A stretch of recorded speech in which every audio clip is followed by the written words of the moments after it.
Hey Cancer, Sun, Moon, Rising, and Venus. This is your general tarot reading for October 2025 with a bonus oracle message from Spirit. I have a Cancer moon, so this is my reading too. Because this is a general reading, it may not resonate with everyone in the Cancer collective. You can always check out your moon and rising sign videos because sometimes they do resonate better. I've already shuffled the deck and asked Spirit for insight, so let's get right to it. The first card I'm going to draw will show us your present situation. We have the Ten of Cups. This is a strong positive signal. It means that right now you're either living in or are very close to a state of emotional fulfillment, harmony, and connection. This card is about deep contentment, especially in relationships, family, and your personal life. If things don't feel perfect right now, the card can still signal that emotional fulfillment is available if you lean into what matters most: connection, honesty, and emotional openness. It could be a reminder to appreciate what's already good and nurture it. Okay. Now let's take a look at your challenge. We have the Five of Swords. This is a red flag. It points to conflict, tension, or a situation where winning might come at too high a cost. As a challenge, this card warns that your biggest obstacle right now could be how you're handling conflict or how others are handling it around you. A conflict might be dragging on longer than necessary, draining your energy. You could be second guessing whether a recent decision was worth the fallout. The Five of Swords, as your challenge says, don't let the need to win cost you what really matters. Choose peace over pride. Okay. Let's take a look at the best you can hope for. We have the Knight of Pentacles. The best you can hope for is a solid, dependable path forward, built through discipline, patience, and hard work. In real life, this could look like slow but steady gains, financially, emotionally, or professionally. Security and stability over excitement or risk. Commitment paying off, even if the process feels dull or repetitive. A reliable person or opportunity you can count on, even if it's not flashy. It's about long-term payoff, not quick wins. Well, solid and dependable is wonderful, I think. Okay. Next up, let's look at your foundation. We have the Three of Cups. Your current circumstances are grounded in community, friendship, shared joy, or emotional bonds. There may have been a recent period of celebration, unity, or healing through connection that laid the groundwork for where you are now. The Three of Cups in the foundation position signifies you're standing on a base of love, support, and shared joy. Don't forget where your strength came from. Okay, very good. Now let's look at your recent past. The Ten of Pentacles. You've recently experienced a period of security, tradition, or long-term success, possibly involving family, finances, or generational ties. This may have been a time of strong foundations, support systems, or reaching a milestone that felt lasting and meaningful. For some, it points to family matters, inheritance, or the realization of a long-held goal. Whether it felt fulfilling or confining, this energy set the stage for where you are now. Now let's look at your near future.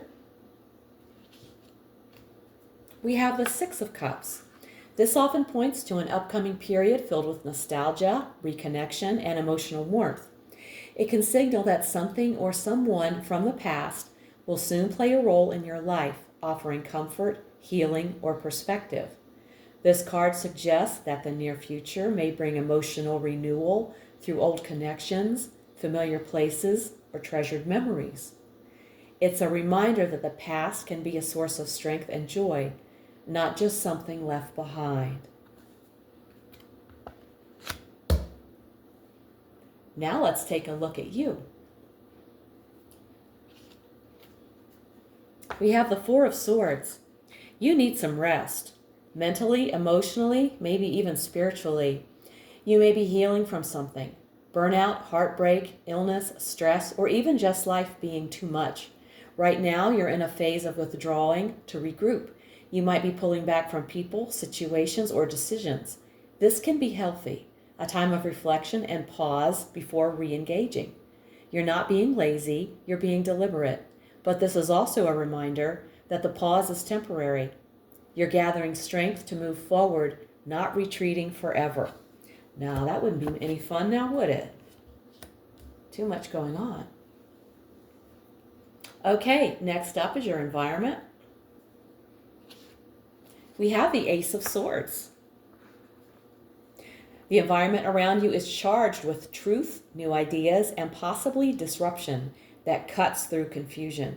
You're surrounded by a situation or people that demand clear thinking, honest words, and mental focus.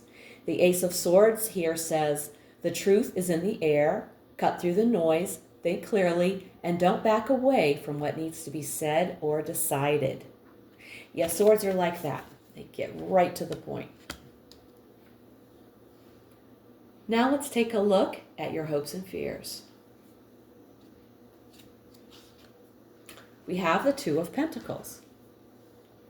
When this card appears in the hopes and fears position, it's showing a mix of optimism and anxiety about balance, adaptability, and handling life's demands. You hope to juggle multiple priorities successfully without dropping the ball.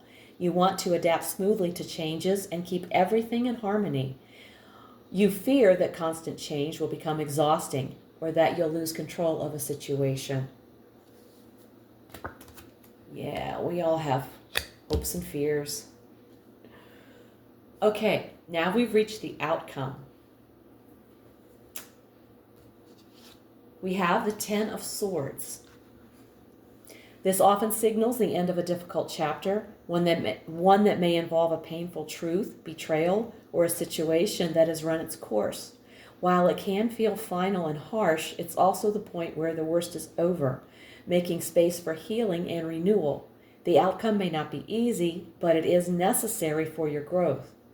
What falls away now clears the path for a new beginning. And while the ending may feel heavy, it also marks the end of suffering. Okay.